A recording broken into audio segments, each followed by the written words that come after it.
Dalam video ini, kita akan membahas materi teks eksplanasi. Simak video ini sampai akhir ya.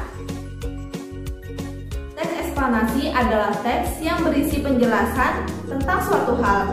Biasanya, hal yang dipaparkan dalam teks eksplanasi berupa fakta dan isi teks eksplanasi juga disampaikan secara detail. Apa saja dibahas dalam teks eksplanasi? Teks eksplanasi ini biasanya membahas tentang keilmuan atau ilmu pengetahuan, tetapi ada juga yang berisi laporan tentang suatu kejadian sosial. Sampai sini kalian paham? Oke, kita lanjut ya. Struktur teks eksplanasi. Struktur teks eksplanasi ini dibagi menjadi 3. 1. Pernyataan umum. 2. Deretan penjelas. 3. Kesimpulan. Pernyataan umum pada teks eksplanasi berisi hal-hal yang bersifat umum. Pada pernyataan umum disampaikan informasi yang telah banyak diketahui orang dan disampaikan secara lugas. Apa itu lugas? Lugas yaitu bersifat apa adanya. Selanjutnya, deretan penjelas. Deretan penjelas dalam teks eksplanasi berisi informasi tambahan atau pendukung pernyataan umum. Deretan penjelas biasanya bersifat lebih khusus. Dan yang terakhir, kesimpulan. Kesimpulan berisi hasil akhir dari pernyataan umum dan deretan penjelas. Tetapi kesimpulan dalam teks eksplanasi ini bersifat pilihan ya, jadi bukan suatu keharusan.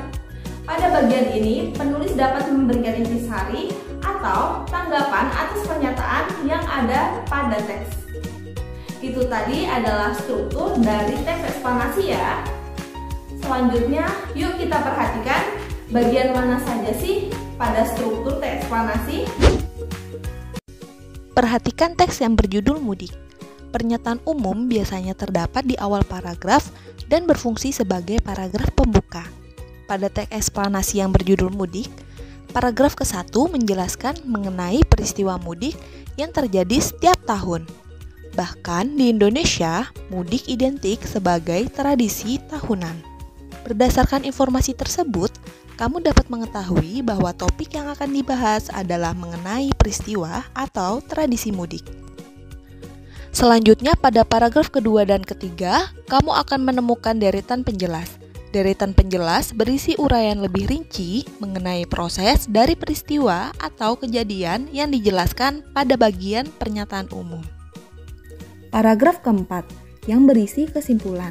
Pada teks tersebut dapat disimpulkan bahwa peristiwa mudik telah menjadi suatu budaya yang harus dijaga dan dipelihara.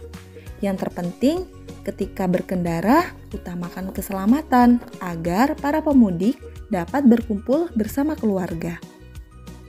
Bagaimana? Apakah kalian paham tentang teks eksplanasi? Ibu harap kalian paham ya. Sekian dulu pembelajaran pada video ini. Jangan lupa subscribe untuk menyaksikan video pembelajaran selanjutnya. Wassalamualaikum warahmatullahi wabarakatuh.